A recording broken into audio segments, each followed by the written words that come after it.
Hello and welcome to Nutmeg's Investor Update for March. I'm Natalie Ho, People Director at Nutmeg. I'm delighted that Nutmeg has recently been recognised as one of the top 75 best small companies to work for in London. We are so proud of this achievement, and this is a true reflection of the great people and culture we have here at Nutmeg. This video is airing on International Women's Day, and we will be celebrating in the office to recognise the great diverse careers and achievements of the women here at Nutmeg. We will be sharing their stories across the social media channels over the next few days. Here with me for this month's investor update is Shaun Port, our Chief Investment Officer. Hi Shaun. Hi Natalie. It was great to see a sense of relief in the markets in January following such a difficult end to 2018. Did it carry through into February? So yes, Natalie, there's been a sense of relief in February that continued on from this big bounce we saw in equity markets in January. So this is really centred around investors' belief that there's been some progress in the trade talks between the US and China.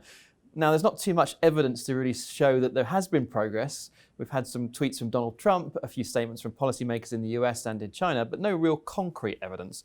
What evidence there is really is only the fact that the US has not implemented 25% tariffs on all Chinese goods on the 1st of March as it promised to do. So there's been this kind of sense of truce. We haven't made a lot of progress, but really that's given investors quite a lot of comfort that we're not going into this imminent trade war, which was very much the picture last year. So global developed market equities returned around 3% in February, while emerging markets gained only 1%. And that's some really good gains in China and Taiwan in particular, given what's going on in trade. But actually we saw some quite large losses in Latin America, so that really offset those gains. The UK market was kind of a middling return, just over 2%. So what's your outlook for equity markets now that we've had this large bounce? Yes, so I think the bounce we've had so far is really about relief. Investors are relieved that there isn't going to be a US recession anytime soon, that the trade talks have seen some progress, and also that the Federal Reserve in the US is not really pushing to raise interest rates any further in 2019. It's on pause. So in the sense, it's all about relief rather than investors being really optimistic about the outlook. So already investors have priced in a weaker global economy, particularly in Asia. They're priced in lower company earnings, potentially no growth in US earnings through this year. So a lot of bad news is already in the market. And what's interesting is that investors haven't really been putting money into stocks. They've actually still been taking money out of global stock markets through this year after a really big withdrawal towards the end of last year. So there's not a lot of enthusiasm. At the same time that equity markets look reasonably valued, outside of the US, most markets look quite cheap. So that gives us a lot of confidence that equity markets can continue to produce pretty good gains, even though there's a lot of pessimism around, because most of that is really priced into markets. So we're still overweight equity markets this year. We still think we're going to get positive gains from here onwards. There were a series of important Brexit milestones in February. What were the outcomes for the markets? So under pressure from MPs, Theresa May has agreed to 3 consecutive votes. So on the 12th of March, a new vote on the withdrawal agreement, potentially some changes if Europe agrees to that. On the 13th, a vote on whether the UK should have a no-deal Brexit. And on the 14th, a vote on whether the UK should extend Article 50. So moving out from the 29th of March, potentially extending Brexit for maybe 3 months or potentially longer. So 3 consecutive votes.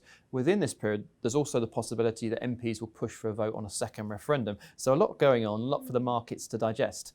And as we've discussed before in the past, I think the risk of a no-deal Brexit has really been receding all through this year. Financial commentators put the risk of a no-deal Brexit at something less than 10%. We think it's quite substantially less than that. On the other hand, there's the likelihood or the possibility that we could get a second referendum, which is very positive for sterling. So we've seen a good gain in sterling through February, almost 2% against the euro, and that's had a bit of a knock-on effect to stock markets. So companies with high international earnings, so a lot of large companies in the UK, they've had quite disappointing performance given the rise in the pound, while more domestically focused stocks have had some quite strong gains. So a lot of Brexit news that's moving markets at the moment. Given all the back and forth on Brexit, how did Nutmeg's fully managed portfolios perform in February? So all managed portfolios produced positive returns in February of up to 2% in our highest risk portfolios. So our medium risk portfolios gained between 1 and 1.25%, while our low risk portfolios returned around 0.75%. Now, we had solid gains in equities through February, but that was somewhat offset by the rise in the pound, which was almost 2% against the euro. So that's some degree of depressing those returns. Emerging markets also a bit disappointing. We've got quite a big holding at the moment in emerging markets. On the positive side, our holdings in small companies did particularly well, although they make up a small component of our overall equity holdings, given they're quite higher risk compared to large companies. In bond markets, UK government bonds lost almost 1%, which is quite a big loss for UK government bonds. But because we're quite conservative in the way we've been managing our bond holdings at the moment, we only saw small losses, while our corporate bonds produced some small positive returns. Overall, portfolios have managed to recoup most of the loss we saw in the fourth quarter of last year. So it's been a really good start to 2019. Thanks, Shaun. Has the investment team made any changes to the fully managed portfolios? We've made some small changes, primarily centred around Brexit. So we've added to small companies in the UK, and also we've reduced our foreign currency exposure. And we did that in advance of the Prime Minister capitulating to MPs' demands for a vote on extending Article 50. Really, this is all about Brexit. As we move closer to a soft Brexit, we've been changing the positioning slightly around our UK holdings and our currency exposure. We know Brexit is on everyone's mind at the moment. With the intended Brexit date of March 29th just 3 weeks away, we wanted to use our usual customer slot question to look at Brexit in more detail. What is the team's view on Brexit, and what are the likely scenarios? Yes, Natalie. So the investment team, almost on a daily basis, are looking at different scenarios around Brexit, looking at the news flow coming out of Parliament and also how the UK economy is doing.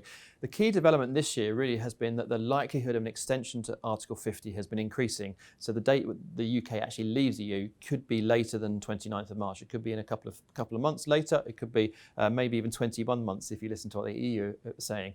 So that's been quite an important development. And we think the likelihood of an extension is almost as high as the withdrawal agreement passing before the 29th of March. At the moment, our central scenario is that the withdrawal agreement is passed, but it's passed after a short extension of a few months. So at the moment, our portfolios are very much positioned towards a soft Brexit because we think the chances of a hard Brexit are incredibly low. Parliament would stop a hard Brexit actually happening. It could cancel Article 50, for instance.